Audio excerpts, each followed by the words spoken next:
এখানে পেঁয়াজি ছোটো ছোটো চিংড়ি মাছ দিয়ে করেছি, আর আছে এটা ঝিঙে পোস্ত,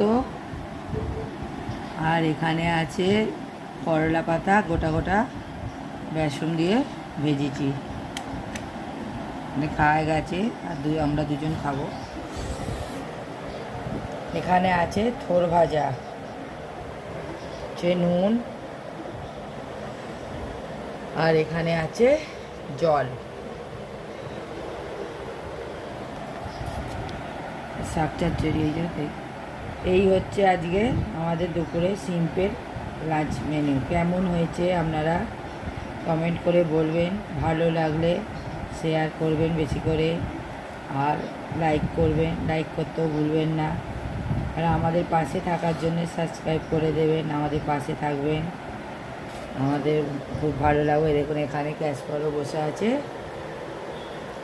এবারে আমরা খাবো। আর আবার একটা নতুন ভিডিও নিয়ে আপনাদের সামনে আসছি। চলুন, ভালো থাকুন, সুস্থ থাকুন, আর ছোটরা ভালোবাসা নিয়েও বড়রা প্রণাম নেবেন। চলুন, বাই বাই।